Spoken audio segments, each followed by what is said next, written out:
अगर आप लोगों ने टीसीएस के शेयर्स में इन्वेस्टमेंट किया है तो आपके लिए एक बैड न्यूज है, और वो बैड न्यूज ये है कि टीसीएस के शेयर्स की प्राइस एक साल से गिरते ही जा रही है। जैसे कि आप यहाँ पर ग्राफ में देख सकते हैं कि एक दिन के परफॉर्मेंस में टीसीएस के शेयर्स ने 0.80% के पॉजिटिव रिटर्न्स दिए हैं। एक हफ्ते में इस कंपनी के शेयर्स 4.48% से गिर चुके हैं। वहीं पर एक महीने की बात की जाए तो एक महीने में इस कंपनी के शेयर्स 9.38% तक गिरे हैं। और इन शेयर्स में गिरावट यहाँ पर खत्म नहीं होती है, एक साल में इस कंपनी के शेयर्स 16% से गिर चुके हैं। लेकिन अगर आप लोगों ने टीसीएस के शेयर्स में 5 साल पहले इन्वेस्टमेंट किया है तो यहाँ पर आपको 119% के रिटर्न्स कमाने को मिले होंगे। लेकिन आखिर टीसीएस के शेयर्स की प्राइस इतनी तेजी से क्यों गिरते जा रही है, यहाँ पर कोई रिकवरी का फेज दिखाई नहीं दे रहा है। आखिर इसके पीछे का रीजन क्या है और कंपनी के फंडामेंटल्स क्या कहते हैं, आपको इन्वेस्टमेंट करना है नहीं करना है, हर एक चीज के बारे में आज की इस वीडियो में बताने वाला हूँ। तो एज यूजुअल हमारा आज का वीडियो भी इंपॉर्टेंट और इंटरेस्टिंग होने वाला है। तो आज की इस वीडियो में आगे बढ़ने से पहले अगर आप इस चैनल पर नए हो और अभी तक आपने इस चैनल को सब्सक्राइब नहीं किया है तो क्या कर रहे हो यार, इस चैनल को सब्सक्राइब करो, क्योंकि स्टॉक मार्केट, इन्वेस्टमेंट्स और पर्सनल फाइनेंस से जुड़ी बहुत सारी इन्फॉर्मेशन मैं आपके साथ शेयर करता हूं, तो इस चैनल को सब्सक्राइब करना तो बनता है। तो चैनल को सब्सक्राइब कर दिया ना, तो शुरू करते हैं आज की वीडियो को। और सबसे पहले डिस्कस करते हैं कि आखिर टीसीएस के शेयर्स की प्राइस क्यों गिरते जा रही है। टीसीएस के शेयर्स की प्राइस के गिरने के पीछे के दो रीजन हैं।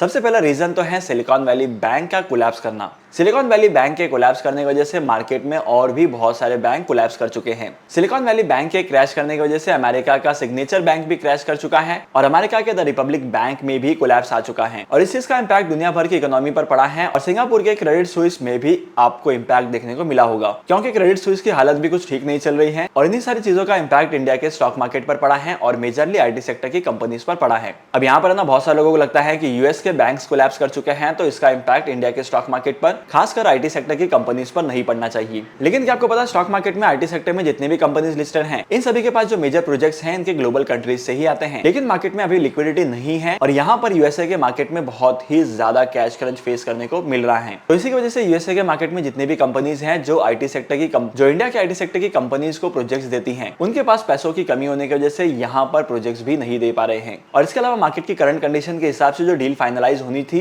जिस डील के ऊपर एग्जीक्यूशन होना था, वो डील्स भी एग्जीक्यूट नहीं हो पा रही हैं। तो ओवरऑल आईटी सेक्टर की कंपनीज के रेवेन्यू पर बहुत ज्यादा इंपैक्ट पड़ा है और यहाँ पर इसी इंपैक्ट की वजह से ही इन कंपनीज के शेयर्स की प्राइस गिरी है। और वहीं पर अगर मैं टीसीएस की बात करूं तो टीसीएस आईटी सेक्टर की मेजर परफॉर्मिंग कंपनी है जिसके पास फॉरेन क्लाइंट्स बहुत ज्यादा हैं। तो अगर फॉरेन क्लाइंट्स ज्यादा होंगे तो कंपनी के शेयर्स की रेवेन्यू भी ज्यादा होगी और फॉरेन क्लाइंट्स कम होने की वजह से कंपनी की जो रेवेन्यू है उसके ऊपर बहुत ज्यादा इंपैक्ट पड़ा है। तो इसी वजह से करंटली आईटी सेक्टर के शेयर्स में आपको गिरावट देखने को मिली होगी और टीसीएस के शेयर्स भी इसी वजह से गिरे हैं। और अगर मैं पास्ट रिकॉर्ड की बात करूं तो पास्ट में बहुत सारे ऐसे इंसिडेंट्स हुए हैं जहां पर आईटी सेक्टर को सबसे ज्यादा इंपैक्ट हुआ है। यूएस मार्केट में फेडरल बैंक ने बार बार रेपो रेट को इंक्रीज किया था, उसकी वजह से भी यहाँ पर आईटी सेक्टर की कंपनीज पर इसका इंपैक्ट पड़ा था। अगर आप टीसीएस के मैनेजमेंट की न्यूज को देखेंगे तो मार्केट में एक न्यूज बहुत ज्यादा फेमस हो रही है और वो न्यूज ये है कि टीसीएस के मैनेजिंग डायरेक्टर ने रेजिग्नेशन दिया है, क्योंकि यहाँ पर इसके प्रीवियस मैनेजिंग डायरेक्टर ने ये कहा है कि टीसीएस की परफॉर्मेंस में बहुत ही ज्यादा कमी आई है। लेकिन किसी भी कंपनी के रेवेन्यू की ग्रोथ को देखने से पहले हम लोग मार्केट की सिचुएशन को ऑब्जर्व करेंगे तो हम लोगों को ये पता चलेगा पहले के मुकाबले में आईटी सेक्टर की कंपनीज में अब बहुत ही ज्यादा कंपटीशन बढ़ चुका है और यहाँ पर इस कंपटीशन की वजह से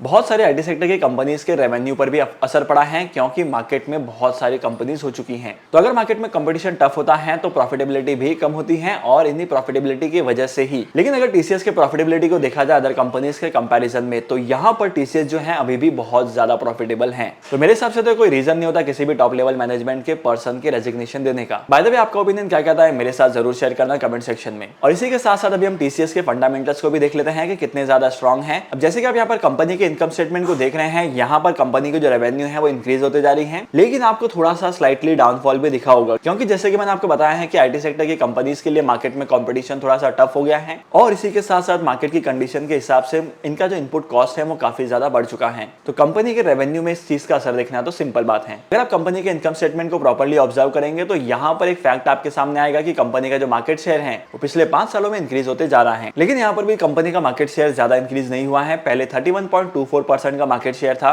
अब इस कंपनी का मार्केट शेयर हो चुका है 31.63% का। इसके बाद अगर कंपनी के नेट इनकम को कंपेयर किया जाए इंडस्ट्री के साथ तो यहाँ पर कंपनी की जो नेट इनकम है वो इंडस्ट्री के मुकाबले कम निकल कर आती है।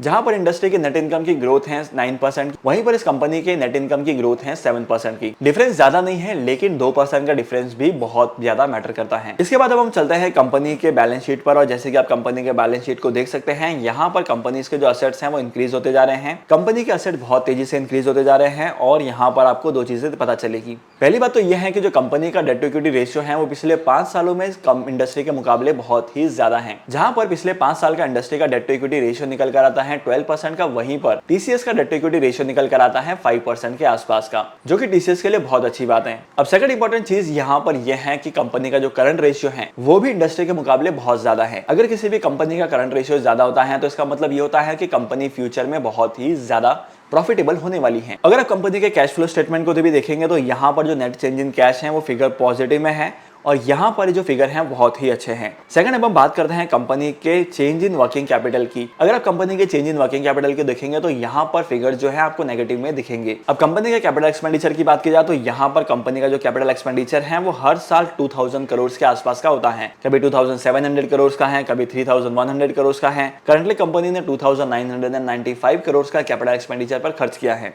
अब last but not the list अगर हम कंपनी के फ्री कैश फ्लो की बात करें तो कंपनी के पास बहुत सारा कैश फ्लो पड़ा है। जैसे कि मैंने आपको बताया था कि कंपनी का जो करंट रेशियो है वो इंडस्ट्री के मुकाबले बहुत ज्यादा है। करंट रेशियो में कैश भी इंक्लूड होता है, और कंपनी के फ्यूचर प्रोजेक्ट्स के लिए इस कैश का इस्तेमाल किया जाता है, तो ये भी टीसीएस के लिए बहुत सही है। तो अब हम चलते हैं कंपनी के शेयर होल्डिंग पैटर्न पर। जैसे कि आप यहाँ पर कंपनी के होल्डिंग ट्रेंड को देख रहे हैं, कंपनी के प्रमोटर्स ने 72.30% के स्टेक को ओन किया है। म्यूचुअल फंड ने 3.31% तक का इन्वेस्टमेंट किया है। डोमेस्टिक इंस्टीट्यूशंस ने 6% का इन्वेस्टमेंट किया है।